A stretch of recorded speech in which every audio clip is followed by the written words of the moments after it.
Yeah, so I'm Alex Glynn. My day job, as was mentioned, is at the Kornhauser Library at the University of Louisville.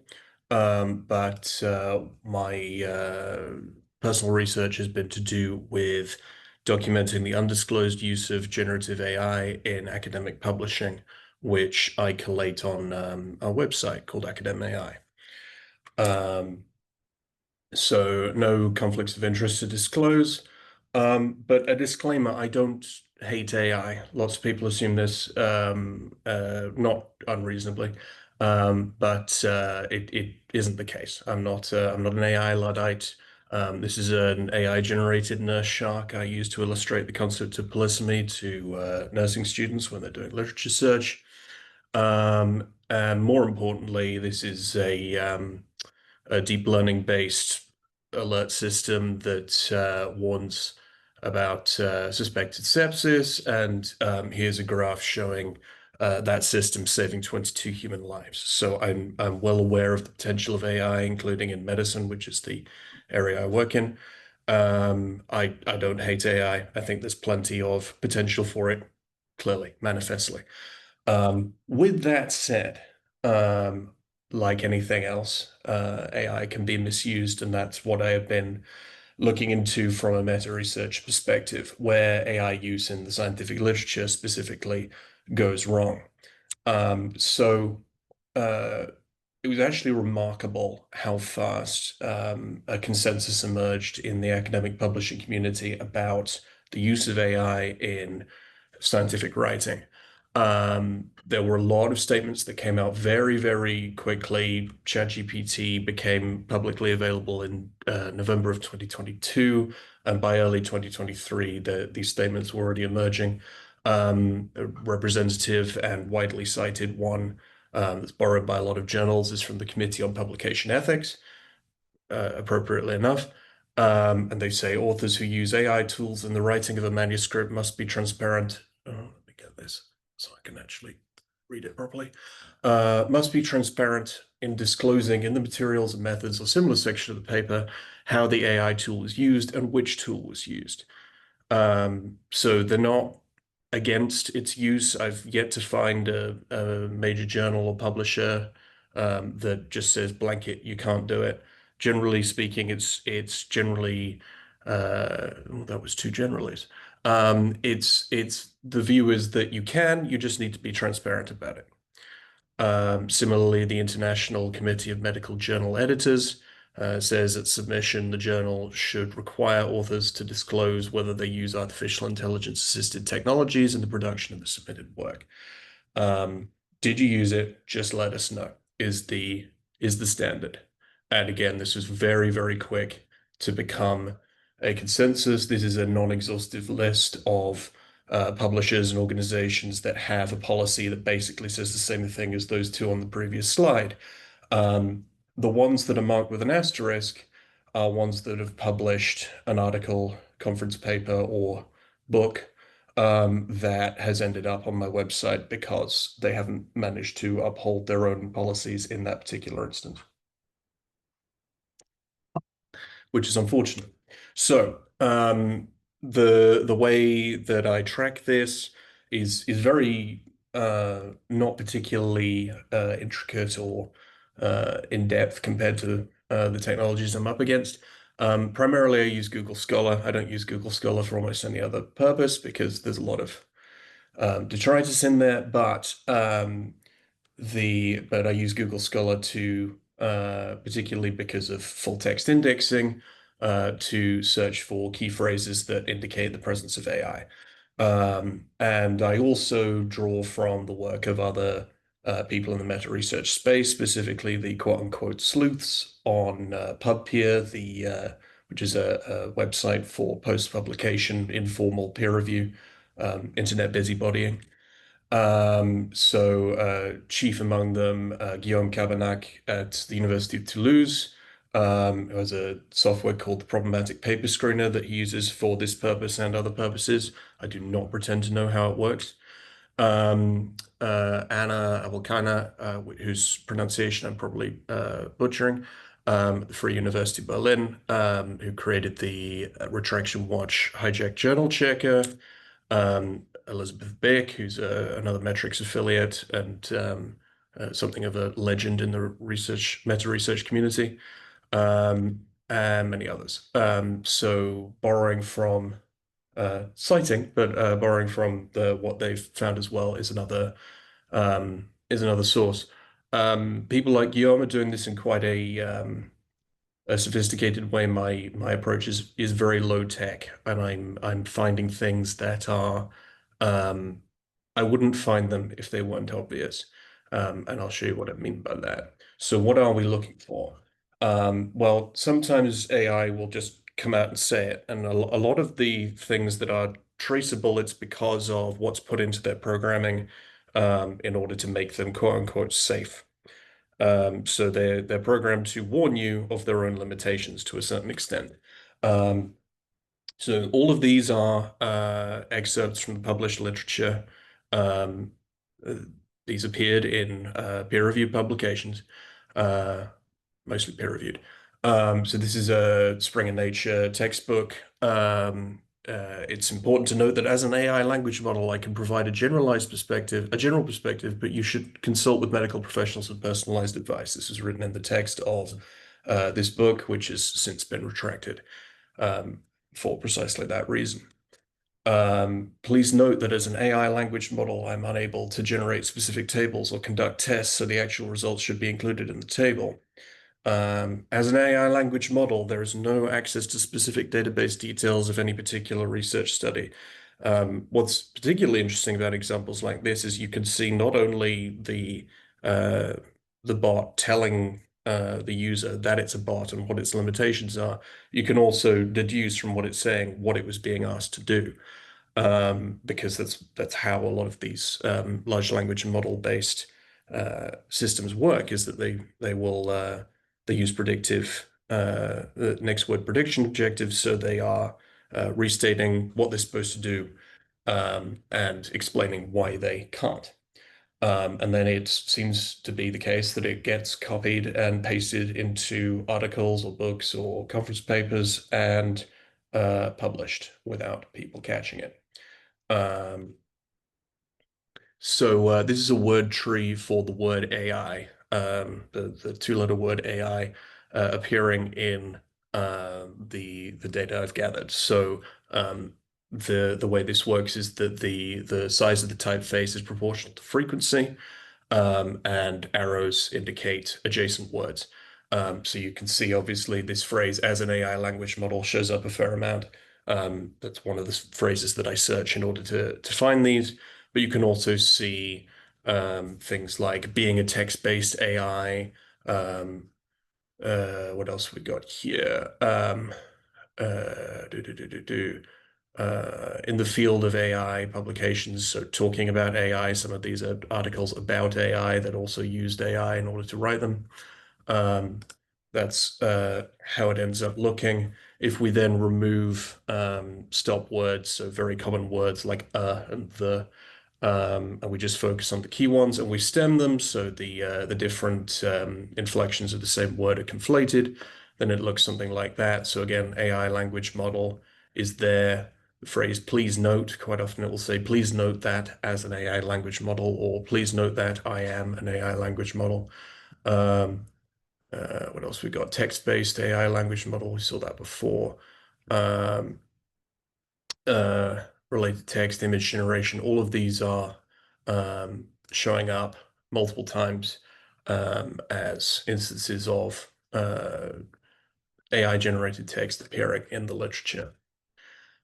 So that's one very obvious feature. Going to something slightly less obvious is inappropriate use of the first and second person. It's not to say that you can never do that in scientific literature, but it's not always justified by the context. So I recommend that you consult the latest guidelines or the last regulations of relevant authorities or organizations for the latest information. This is something that comes up quite a lot, is that the AI will say, here's a limitation of my system. Here's why you shouldn't rely on me exclusively, and here are the authorities that I recommend you reach out to. That comes up time and time again, and quite often it will talk in the first person or address the user in the second person. I can provide you with some general information and knowledge about divorce laws and precedents. I'm not a lawyer, and for specific legal advice, consult family law in your jurisdiction. Again, these all appeared in the published literature without being edited. So here's another word tree for the word I. I should note that a 000 just means it's just a placeholder for numbers. So in this instance, in September 2022, I think is comes up a lot. It was one of the times that ChatGPT was updated. So again, as an AI language model, since my last update, after that date being the last update. However, I don't have access, don't have real-time access, don't have direct access, don't have specific information. After the September 2022 knowledge cutoff, I am unable to, I do not. This is the AI trying to make it clear that it can't really answer the question. But it's being copy and pasted anyway, it would seem. Same deal for the word you. I can provide you with. That phrase comes up an awful lot. The most important, or the most current information, um, uh, knowledge cuts off, happy to assist you. This is all classic stuff of this is how chatbots are meant to work, is that they're meant to be a helpful assistant. And so this is it, giving its disclaimers in the most helpful way that it can. Um, and apparently failing to be listened to. Again, I can provide you with the word provide comes up a lot. Again, it's a helpful assistant. It's trying to provide you with what you want. But if it cannot provide, if it can't provide, um, if the user did not provide, that's another interesting one. The user did not provide the information that it needed, so it's asking for more, asking for follow-up. Um, then that word provide comes up a lot. And again, the size of the typeface is proportional to frequency. This phrase, I can provide you with, comes up an awful lot. References to the user rather than the second person. Different kinds of leukocytes are essential to this physiological process. And then apropos of nothing, there was no text provided by the user to alter. And then it continues talking about leukocytes. The user's text is too brief to be rewritten in a technical writing style. Again, you can see what the AI was being asked to do, and what it said in and amongst the text that was generated, presumably. Oh, oops. And then a particularly egregious example is this one here, where these are obviously excerpts, but these appeared in all of the highlighted ones, all appeared in the same article, all referring to the user's text. Clearly, someone was trying to edit their text before publication repeatedly, it would seem. And that all made it into the published article, which is still up, I believe. Let me double check. That's being weird. Don't know why it's all gone dark. Let's nip that in the bud right there. Anyway, particularly egregious example of the problem. Okay. Word tree for the word user. Text provided by the user. The user has provided text provided by the user to alter. The user did not provide. Again, this is just the AI trying to get across that it can't do what it's being asked to do. And again, if we remove stop words and we stem, then we can see a sort of wider range of context where this comes up. So the text provided by the user, please rewrite, necessary to rewrite. It's not necessarily to rewrite the user's text is what it's trying to say there. Please provide the necessary text. All of this is, again, the AI trying to talk directly to the user rather than provide an answer to that question. So that's the sort of thing that I look for and have found 773 examples of, all told, thus far, finding new ones all the time. So in terms of the meta, how this affects the meta research, so who is publishing these articles that have these errors in them? So about 28% of them are from major publishing organizations. The majority are from very small publishers, often publishers that show signs of being what you might call pseudo journals or you know, less legitimate outlets. Not all of them have valid ISSNs. Not all of them have you know, believable editorial boards, that kind of thing. But a good chunk of them, more than a quarter, are from big names in publishing that are well recognized. Um, Particularly with conference publications, the IEEE has a whole lot of them, 90 of them.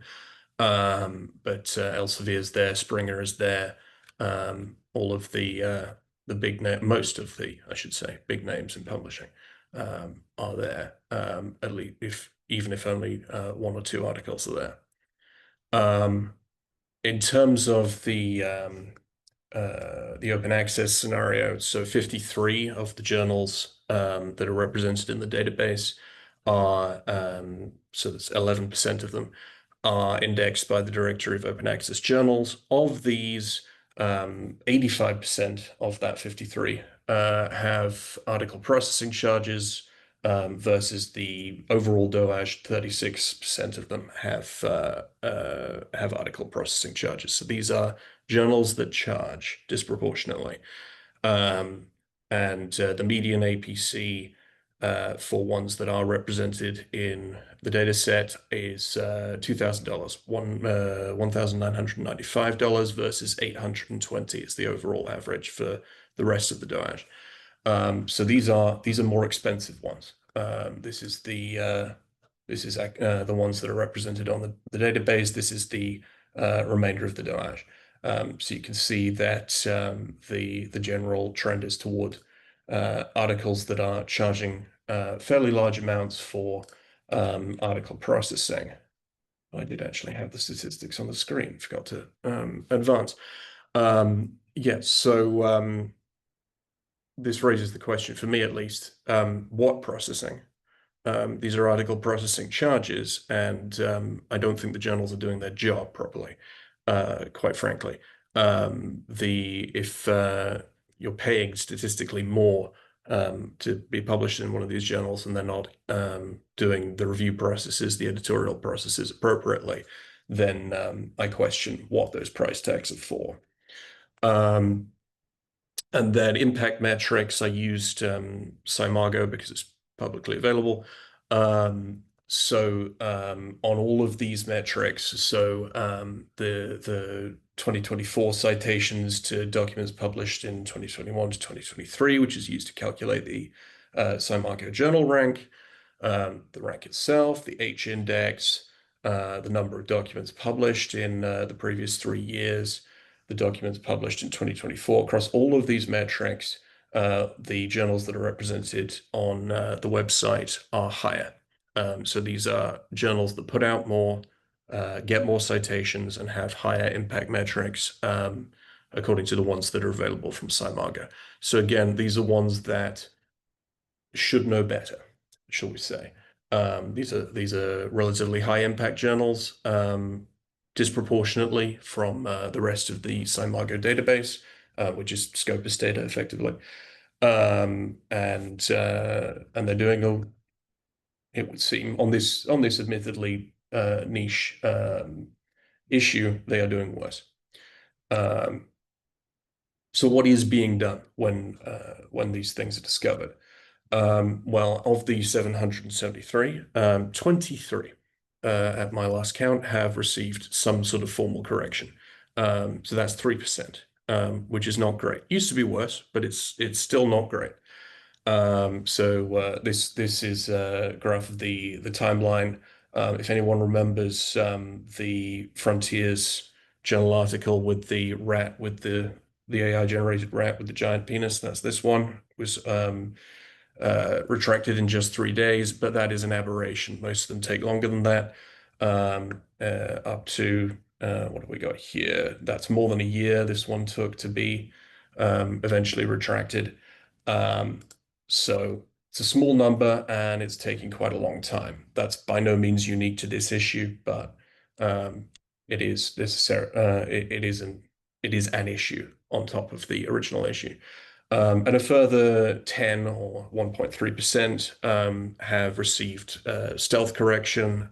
So with a correction or retraction without any formal acknowledgement in the literature, which is not what you're supposed to do from a publication ethics standpoint. So things have been quietly, PDFs have been switched or just removed entirely. Um, it's kind of worse than just leaving it up to be its own evidence. So I consider that the worst scenario, followed by just leaving it up and then followed by actually releasing a correction. So not great as far as I'm concerned. So who cares? Why does any of this matter? The most illustrative example for me is this one. This was in the in plus one. And it was originally, to my knowledge, spotted by Guillaume, was this phrase regenerate response, which used to be a button on the ChatGPT interface, just appeared randomly in the middle of a reference list in a plus one article. So he and others started to investigate, as did the journal themselves, and they discovered that 18 of the 76 references cited, as far as they could tell, did not exist. Um, so they retracted the article, which is good, but had the authors not apparently copied the text of this button, they deny using ChatGPT, but that's another story. Had they not apparently copied the text of a button on the ChatGPT interface by mistake, um, this might never have been discovered. So this is why, to me, it matters, is because these are signs of a deeper problem. There's nothing in funny phrases or giant rats or whatever appearing in the literature that in and of itself is going to corrupt the scientific industry or the scientific publishing industry. Um, it ranges from the ridiculous to the mildly weird, but it indicates a deeper problem of hallucination, of inaccurate paraphrase, of all of the things that we associate with being potential problems with large language models, and whether, if and when um, large language models remove that problem. I personally don't think they ever will entirely, but even if you do, they're not there yet, so it's still a problem as far as I'm concerned.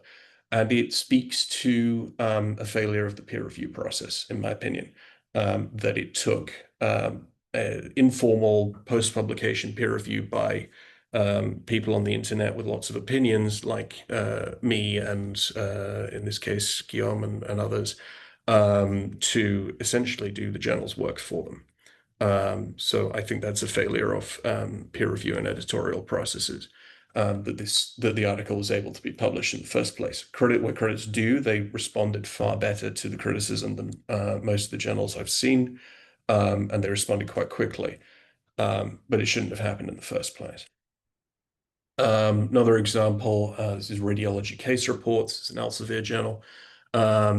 This was in the last paragraph before the conclusion.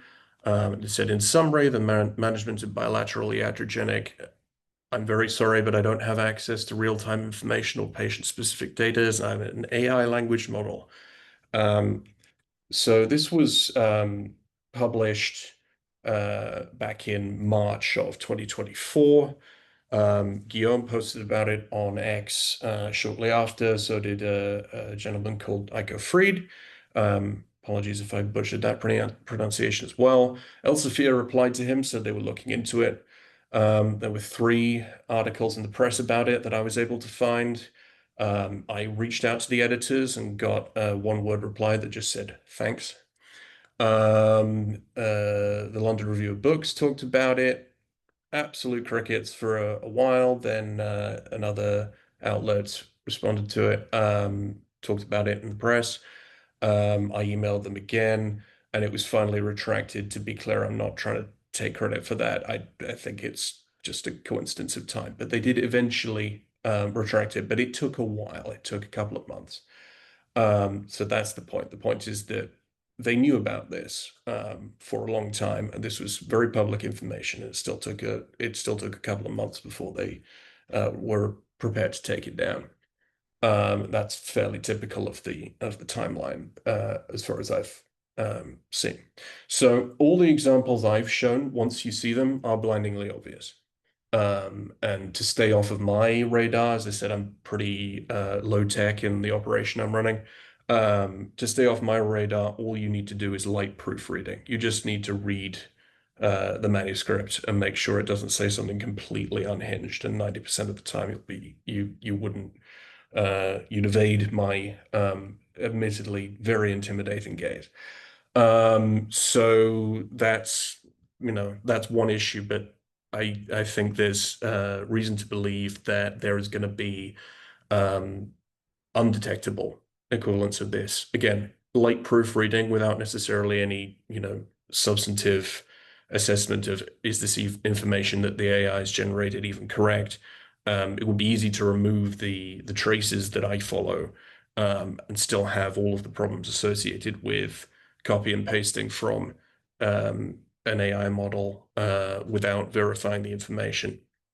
And this is what I very melodramatically refer to as dark AI, in the same vein as dark matter or dark money being, something that's not necessarily visible exactly, but is to some extent measurable, or there's reason to believe that it exists. And I think there's plenty of reason to believe that it exists, but it's a lot harder to trace than the obvious examples.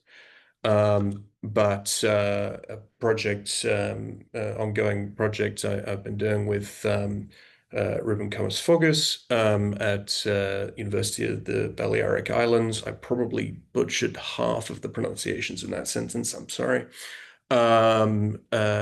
Was looking at Scopus data and looking at the words that appear in abstracts, and specifically words that have suddenly become a lot more popular since AI LLMs became publicly available widely.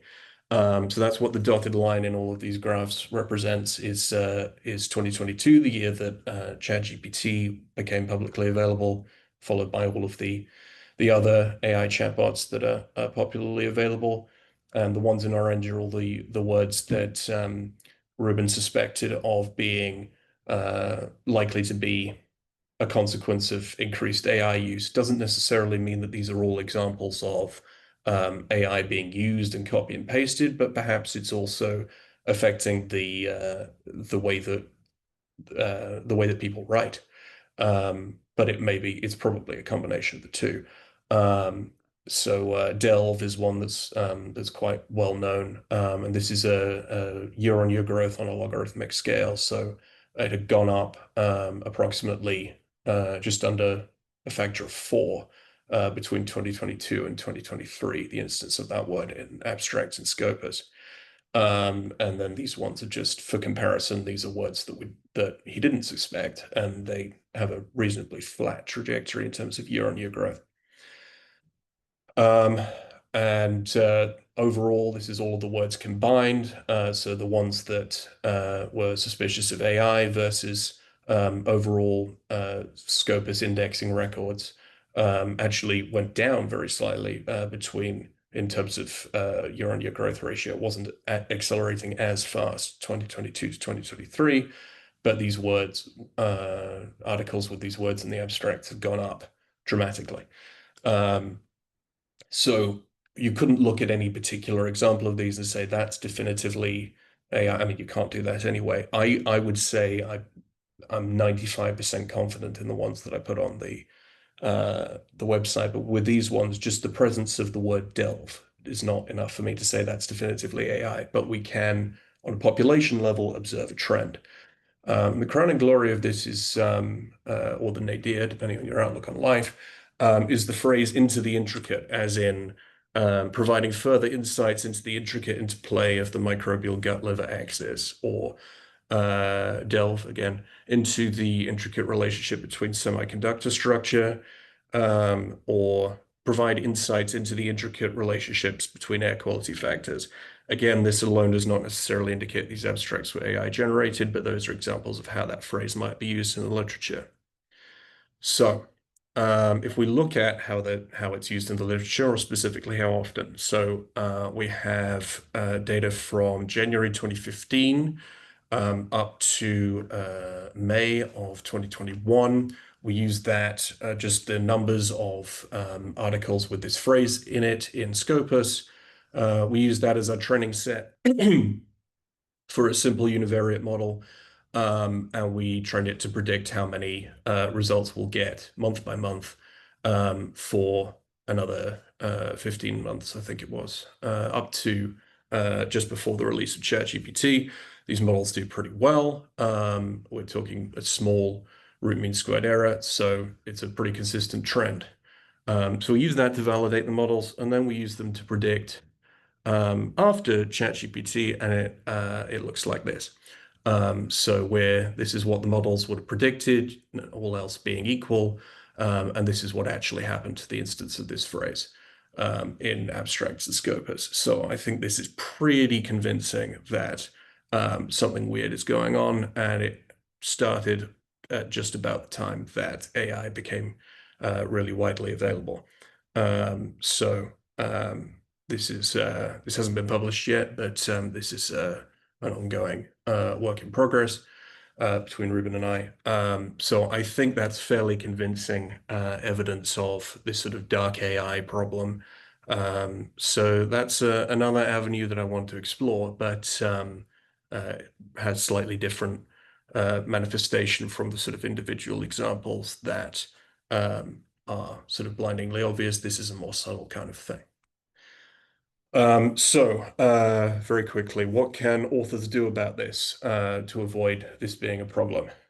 Read the author guidelines that all of these organizations put out. They're all pretty consistent. They all follow very similar standards. And then read the AI output and verify it. It really is that simple. It's not difficult to avoid this. Early on with when AI first emerged, people weren't as aware of the limitations. I had more patience with the sort of, oh, well, I didn't know it was going to do these unhinged things. As time goes on, I'm less and less convinced by that. I don't think it's hard to avoid screwing up in this way. What can publishers do? I've suggested requiring that authors not only declare that they have used AI when they have, but also declare that they haven't when they haven't. So universally declaring one way or another, and this would avoid the sort of plausible deniability thing that comes up in a lot of these correction and retraction statements, which is essentially arguing or implying that we just forgot to declare it, of a sort of innocently didn't know it was necessary kind of thing. So requiring declaration one way or another would help to distinguish between an honest mistake and a deliberate attempt at deception. Because I don't want people to be, in trouble for honest mistakes, of course not. And then another solution I proposed, specifically because of the tendency to generate non-existent references, would be upfront depositing the full text of references with the publisher when you submit an article, so that you can essentially demonstrate upfront that they're real. The train of thought for this is that the legal world is doing a much better job than academic publishing. And a part of that is at solving this problem. And a part of that is that adversarial law provides an incentive for people to go reference hunting, to read the full text of references so that they can prepare an appropriate defense. And that's led to a lot of instances of people finding hallucinated case law while the trial is still going on, and sanctions and so on. So the legal world's doing better because there's an incentive to hunt down the references. So I suggest that academic publishing needs to catch up with that. And one way we could do that is by requiring the deposit of the full text of references. Similarly, also to data sharing and the top guidelines of sharing the resources up front so that they can be validated as necessary. This is a very unpopular proposal among some of the editors I've spoken to, and believe me, I understand why. At the same time, I've yet to hear a better solution to the problem. I'm all ears if people can come up with something that's less resource intensive, but that's what I have argued for. That is all I had prepared. I'm happy to take questions.